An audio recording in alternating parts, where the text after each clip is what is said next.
Mike Sando wrote a column on ESPN.com on the eclectic group of Super Bowl MVP winners. And when Sando stacked the MVP performances against each other, Tom Brady's performance in Super Bowl 49 against the Seahawks, which was pretty sick, landed at number 17. Skip. Wait, say that again? That 17? Super Bowl last year was number 17 on your guy Mike Sando's list. Look, I don't know Mike Sando, but I read every word he ever writes. I love what he writes. This is the worst ever, Mike. I'm sorry.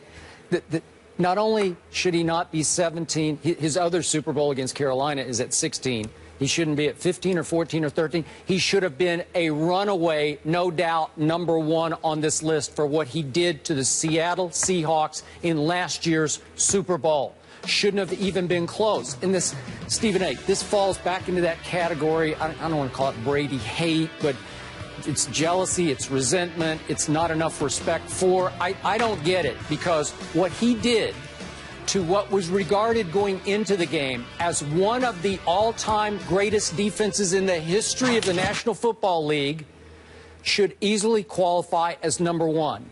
Just off the top, remember, they couldn't run the ball against Seattle. They tried to run it 21 times. They ran for 57 yards. That's an average of 2.7 yards. So the entire burden fell back on number 12 to basically offensively beat the Seahawks by himself. He set the Super Bowl record for completions with 37. He set the Super Bowl record for first downs via pass with 21. And do I have to remind you what he did to an all-time great Seahawks defense in the fourth quarter when Tom Brady went 13 of 15 for 124 yards in the fourth quarter? That was a QBR, scale of 0 to 100, in the fourth quarter of 97.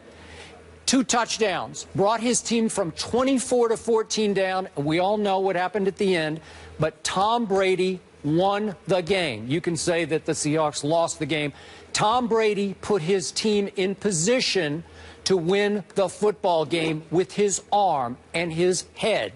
And it was the best performance I've ever seen in a Super Bowl.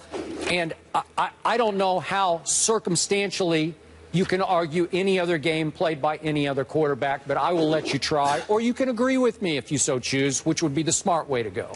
Well, then I'm an idiot, because I'm not agreeing with you. And we all know how emotional. And listen, we all know that you have no objectivity whatsoever. Oh, okay. I mean, we're talking about Tom Brady here. Who expects you to be honest? There? Did I not state the truth from start to finish? Well, you stated the truth in terms of he didn't deserve to be ranked 17th. I do get that point. It should be higher. There's a few of them that I think it should be higher than. I think it should be higher than Larry Zonka's performance. I think it should be higher, Thank you. Than a few other performances as well. Riggins as well.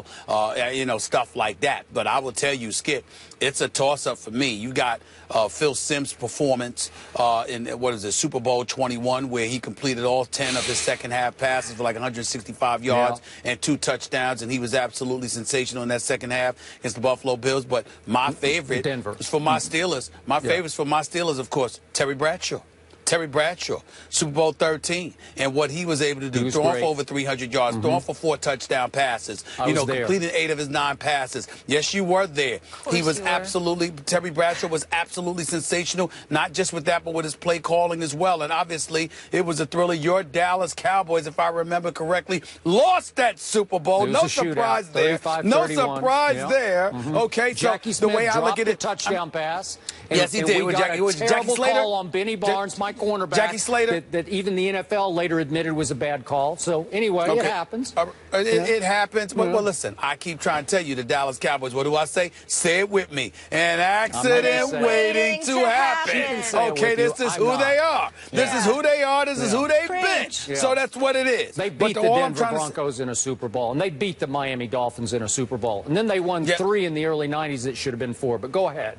Well, listen, I don't count, when it comes to the Cowboys, I don't count the Emmitt Smith, Michael Irvin, Troy Aikman era. I love those dudes. No. I'm saying I got love for them. You understand? I've hated the Cowboys since them, but not while they were there. And, of course, my boy Prime Time, of course. But, by the way, listen, in the end, what it comes down to, I think Terry Bradshaw's performance could easily go down. I think when you think about Joe Montana and just destroying, Denver, I mean, look, it's so lopsided. I can't really go with that because that's just a collective collapse on the part of the opponent. But I think about Bradshaw and how epic that Super Bowl was and what he was able to do in the second half. That resonates with me. I put that ahead of Tom Brady. Okay. Let me go back to Phil Simms. Okay. Giants were favored by 9 points in that game. They ended up winning 37-20 against the Broncos defense that was ranked 15th in the National Football League. And I thought it was a lousy defense because that team was basically Elway or bust. And the Giants defense was certainly good enough, featuring Lawrence Taylor, to make him bust. Yeah, you're right. Okay? I said Buffalo and I meant Giants. I'm sorry. Right. I mean Broncos. Okay. Broncos. And then Montana's #1. In that game, they were, again, against another bad defense, although that defense ranked first in points allowed that year, but I thought it was misleading. They won 2 home games. They were 11-5. They were a 13-point underdog to Joe Montana, and he just cut them to pieces. It was over like that. He threw 5 touchdown passes. I was there, and it was just bombs away, and every time I looked up, there was another. Jerry Rice was just running under another deep throw, wide open. I don't know. It's not against the Seattle Seahawks defense. Now, I'll give you, it's close what Terry Bradshaw did to my Dallas Cowboys. But remember, he's throwing to 2 of the greatest receivers ever, 2 Hall of Fame receivers in Swan and Stallworth. And he did have Franco, and he did have Rocky Bleier. And his team was just absolutely loaded on offense and defense because he had the steel curtain defense. By the way, that game featured the greatest collection of talent on one football field I have ever witnessed anywhere. So I'm with you. I give magnitude to what you're saying. But when you take Tom Brady, without that much, other than Gronkowski, you don't have much to throw to. It's Edelman and Amendola. These are not Swan and Stallworth that he's throwing to, and he doesn't have the steel curtain to back him up. He's having to do it himself. He's having to control the football in time of possession against an all-time great, certainly secondary and Seattle defense. It was just a masterpiece to me, and I'll even give you Terry Bradshaw's #2. I'll give you that. Well, listen, and think about it this way. You put it that way, I'll put it to you this way, Skip Bayless. On 3rd downs, Terry Bradshaw in that Super Bowl that was won 35-31 with Jackie Slater dropping the ball, hit him right in his chest by Staubach and those boys. Here's the deal. On 3rd downs alone, Terry Bradshaw was sacked 4 times, fumbled the ball twice, and one was returned for a touchdown. By Mike Hagman. But yet by Hagman. Yet in the aftermath of all of that, of that, Skip Bayless, the man completes 8 or 9 passes in the second half for 156 yards on 3rd down.